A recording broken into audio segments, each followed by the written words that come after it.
You see, my problem is that since the last 60 years since I've come to Pakistan, my interest has actually been the grassroots level. So whatever I heard today was high academic background, and I'm coming down to the grassroots level. But I feel that actually that the grassroots level is what is the survival of our country. I would like, now you see the background, my hometown. Part of it was absolutely destroyed during the Second World War.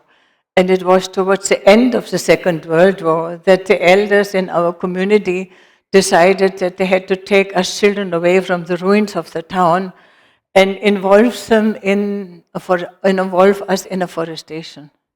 Because manpower was not available anyway, so we children get away from the ruins and go into the forest and learn how to work in the forest and how to actually live in the forest, because the forest provided us with all our nutrients. The ration cart provided us with just bulk and practically no nutrient, while in the forest we had mushrooms, masses of berries and nuts and herbs. The herbs were the medicines for us in winter, and even the doctors in those days, they used to tell the patients that you go and collect this herbs and test that herb, and it will help you.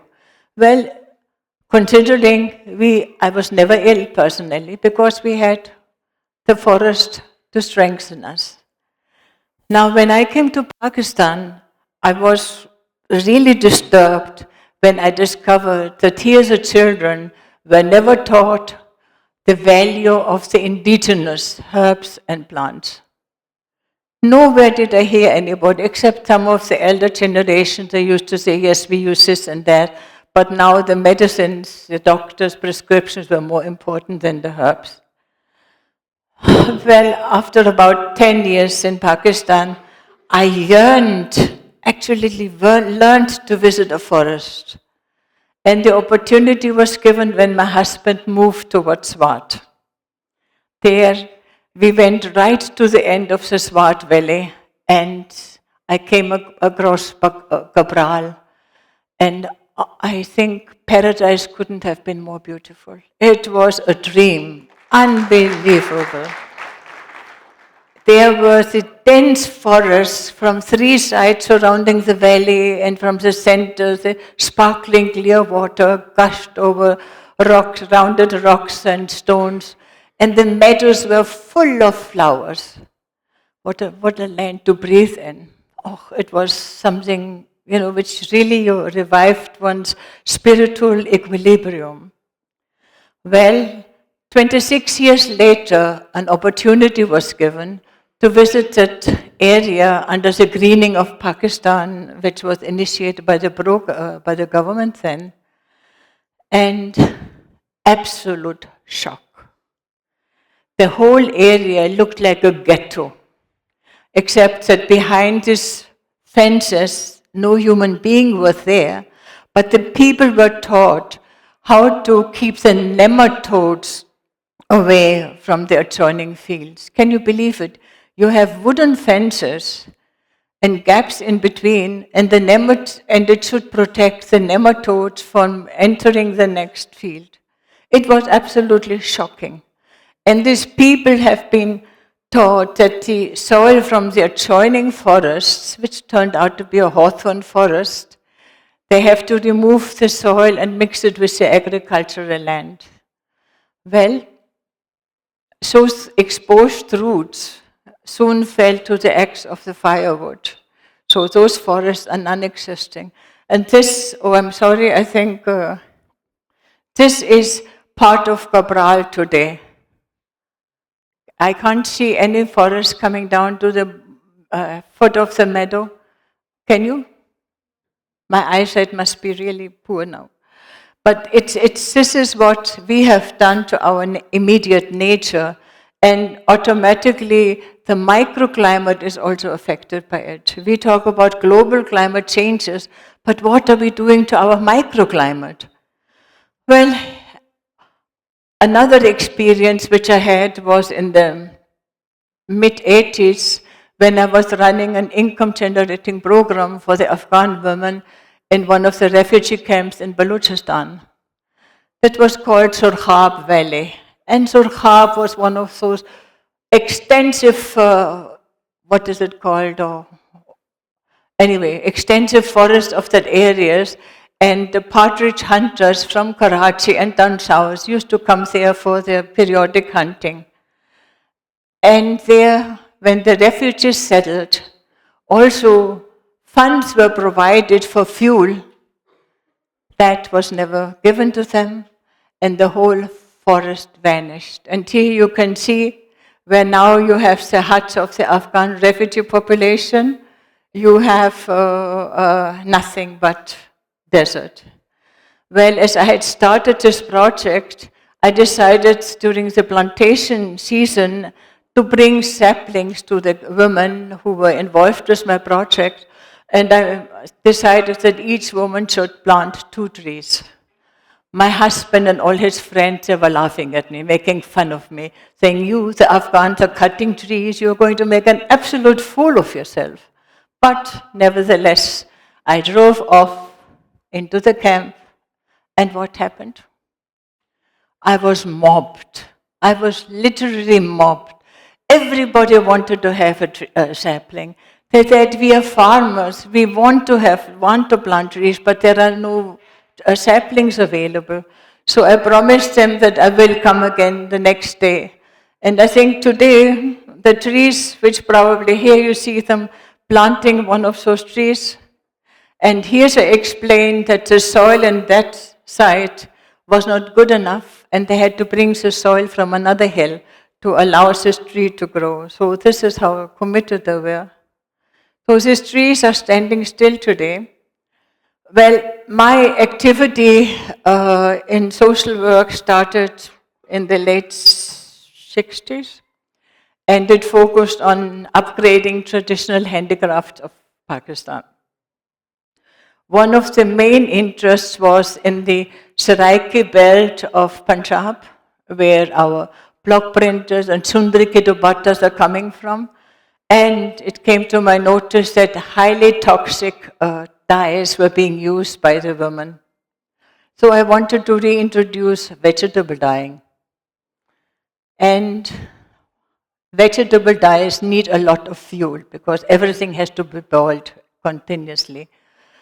Then I discovered that the only fuel available in this terrain, cotton growing belt, is cottonwood. I don't know if some of you have seen cottonwood stacked around the cotton fields, and everything for cooking and whatever else, cottonwood is used. I had a certain hesitation, and I took some of the cottonwood to the Pak-IPA laboratory here in Islamabad and tested it, and it was full of toxic residue of pesticide. So if you imagine those people that are cooking with this wood, and the women sitting there inhaling the smoke of the wood, they're already exposed to all this pesticide. Besides, we know, I don't know how many of you know about it, but cotton has an extensive pesticidal spray, herbicide, weedicide, whatever not. And cancer is rampant in the cotton growing belt. However, I tried to find funding for biogas plants. Unfortunately, they were not available because people said, oh, that's too far away, how can one monitor it? So then I started my campaign on introducing the neem tree in the rural areas of Punjab again, because a book had been published called Neem, the Global Tree of the Future. And that's published in America.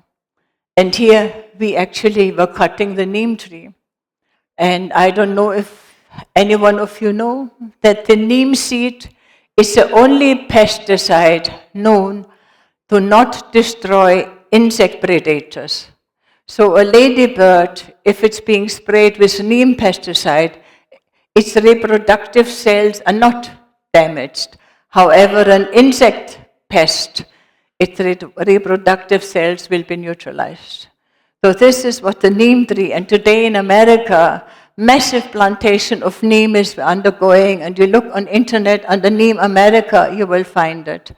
Here is an effort in Cholistan where I created the awareness and where we planted these neem trees. Here are my lectures to the villagers.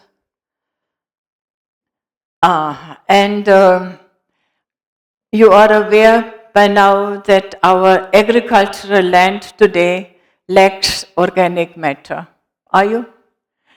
And massive of chemical fertilizer and pesticide is being applied, which requires pesticide, herbicide, weedicide.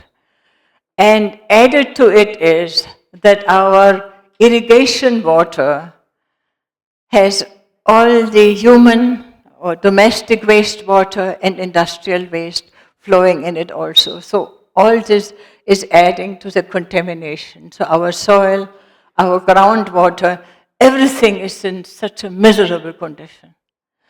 But one of the major concerns of mine, which I took upon myself in the last 15 years, is the northern area of Pakistan.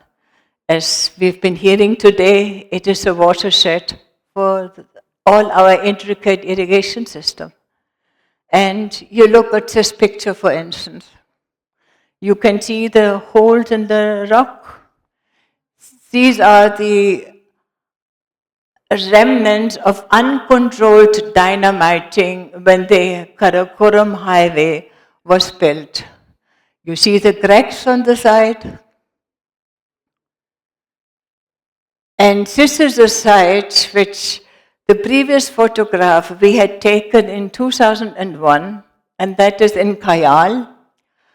And 5 years later on, this whole thing came down because there were the massive cracks in the rocks that were never taken note of by whoever is responsible for it, and it comes crumbling down, blocking the Karakoram highway periodically. When the Karakoram highway was built, it gave access to our famous timber mafia. All the foreign virgin forests known in that area, Chilas, Darel, Tangier, have absolutely vanished today. And here you see, I don't know, you might be thinking it is a road. Do you think it's a road? Okay. This is the road. And this is it. So this is how the forests are being cut. The logs are, there is no road. As you can see, it's absolutely steep terrain. There's where the buildings is drag on it, and you can see the man on top pulling the log along it. So when the forests on top are finished, then they dismantle it and they add it at the other end. And the other end, it looks like this. That's a timber road. Now, I had an opportunity when passing through Chilas to address the Union Council members. And I asked them that I heard that you have a lot of water problem today. He said, oh, madam, bahut zyada garbar ho gaya. And a lot of problem we are facing now. So very sheepishly I asked, and what was it like during your childhood days? Oh, उस ज़माने में तो चश्मा इतना ज़बरदस्त होते थे. In those days, the springs were gushing out of the mountain and we had no problem. And now, why is that?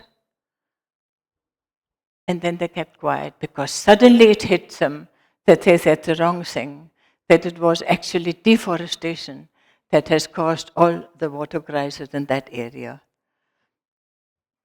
Here, for instance, this, you know, I suppose many of you might have seen it. This is the slide of at Abbottabad when the mountain came down. Now, I don't know how many of you are aware that this crack in Abbottabad was already known 6 years before it came down. As we heard today, just now, that we are reacting only when disaster hits. but we are not undertaking remedial measures to prevent disasters. Okay? Now, all this initially, of course, you can see there's masses of soil which is coming down, and it's the initial period, the water was carrying it along with it. And where does it land once it reaches the Indus River? All this sediment which has been coming down from the Karakoram highway, from the Karakoram mountains, lands up in Tharbela Reservoir. And the water holding capacity of Tharbela Reservoir, I think it's quite well known how limited water is available now. And periodically we hear the cry, water, water, water. The Rabi Cross is not having enough water.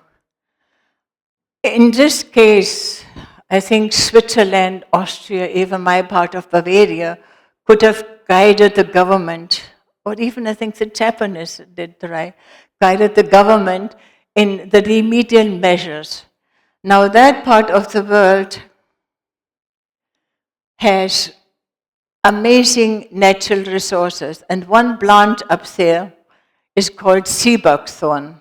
That sea buckthorn has been introduced in China in the watershed of the Yellow River, and they have a 200-year plantation program alone on the sea buckthorn, not for any economic benefit, basically to strengthen the soil to prevent landslides, because they have discovered that their riverbed is rising every year by about 4 centimeters. The riverbed is rising, and the floods in the adjoining area is massive because the water has nowhere else to go but create flooding. And I think a similar problem we are also having in Pakistan, because you go down to Gudu Barrage, Ghulam Muhammad Barrage, and you see, well, there is practically no water table left, it's all soil. So naturally you have these floods and we have to do something about it. This you can see, it's along the Karakoram highway, and it's absolutely barren terrain. And this plant is called Kavir in Urdu. I didn't know it when I was introduced to it, I didn't know what Kavir was, till finally I came to know its capers. Does any know what capers are? Pickled capers, I think you would know. Well, this is growing up in abundance and nobody is aware of it. It has never been, the communities have never been encouraged to use it. Now, I was having a meal at a place called Sharkila on the Gilgit River, and I was unaware about the vegetable. So they go out and they show the vegetable to me. I had no idea what it was, because it was more or less like the size of a tomato. And these people, they are cutting the fruit, they are taking out the seed, and they are slicing the fruit and using it for the winter, drying it for the winter. So seeds are used to extract oil. It's excellent for the hair and other medicinal value. Now all that is available, and only yesterday I was told by one of the international programs which had employed some of the people from Hunza, he was telling me that his mother is from Ishkuman, that is on the other side of Hunza. His father is from Hunza, and it is his mother who has introduced this vegetable to the family. Nobody else in that area so far was eating it. Now, if you imagine that this plant is growing in absolutely dry soil, now how deep do you think the root system is? And this is the fruit. You can see the fruit where the women are opening it and the seeds are on the side. So they are drying the seeds and using it for whenever they need it. Now this is a sea buckthorn forest. I had 15 years ago, I have trained the people how to use it, because as children, we harvested it and we got our cough syrup out of it. Our mothers made the cough syrups. So when I asked his people, what do you do with it? Oh, the goats are eating it and the birds are eating it. I said, well, aren't you eating it? No, it's very sour, we can't eat it. Well, in the meantime, the people have learned how to use it, and they're using it with dried apricots to make it sweet, because sugar is also expensive. Here you have the women carrying it down to their homes. There the children are sitting because the fingers of the children are very nimble, and this shrub is full of thorns. So it's only for the children which actually it works. Here we have provided a solar dehydrator, which helps to dry the fruit and vegetable during the summer when it's cheap, so that they have enough for the winter. Oh yes, that is an exciting. Can you see me on this one? I'm carried down. I had an accident up in the Karakoram Heights when I was trying to photograph the vanishing forests for a presentation to the Ministry of Environment, because in all the reports it mentioned that this area has been trained how to save the forests. Well, I had the extreme exposure that the forests are being cut. Now there is one interesting thing which I would like to explain. Exciting? Carried over a bridge? I would like to tell you that with the economic corridor, which is now being opened again, there is, nobody has ever, whenever I bring it up for different meetings, nobody has actually looked at the aspect of vibration. I don't know how many of you are aware that even if people walk across a bridge, there is a certain vibration. Now, I was up in that village, and at 4 o'clock every morning the hut was shaking. So initially I was scared. I said, oh my God, an earthquake. But then my friend said, no, relax, it's not an earthquake. So I was curious, and I go out, and what was there? There were 4 mules going up into the height or range lands up, and the whole vibration was caused by the steps of the 4 mules. Now, if you imagine the heavy vehicular traffic, which is today passing through the economic corridor in this highly fragile, wounded terrain, what effect will it have?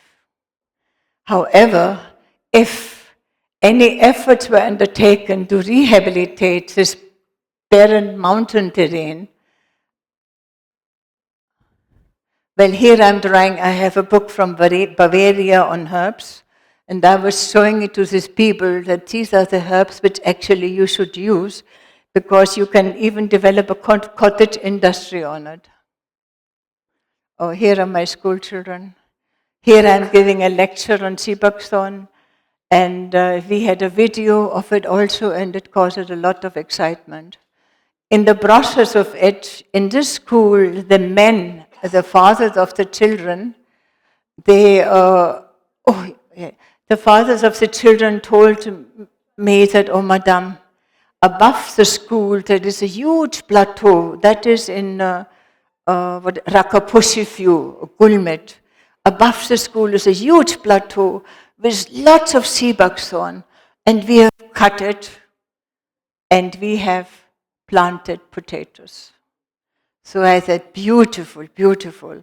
Now, one day, all this mass of potatoes is going to tumble upon you and destroy your homes and your lands, because there is no deep-rooted root system in this hill to contain this type of soil which you saw just now before.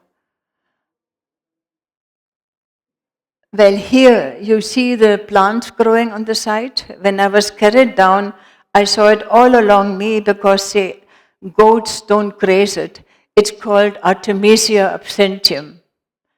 Now that plant is known as an excellent pesticide, and people don't know about it. They have introduced potatoes, chemical fertilizer, pesticide in this highly fragile and marginal terrain.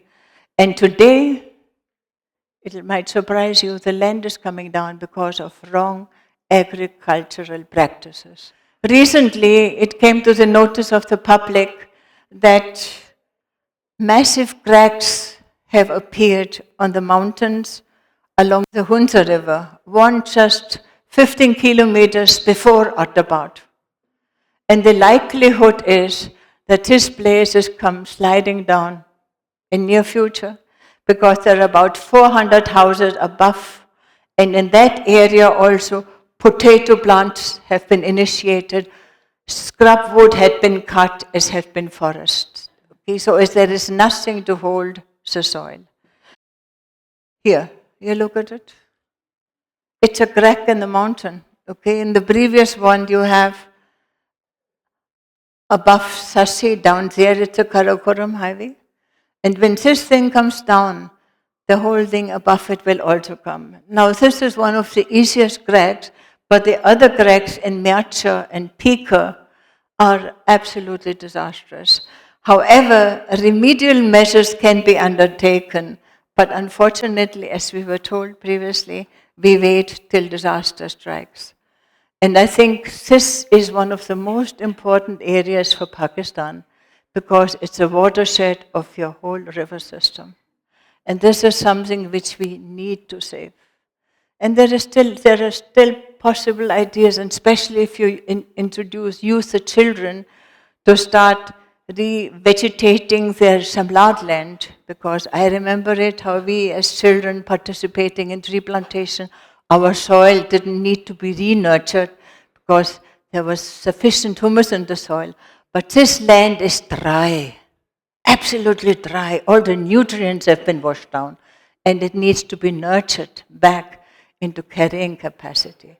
Now, if that is done, then I think we have a chance. If we don't bother, time is up. Yes? Okay. Thank you. Okay.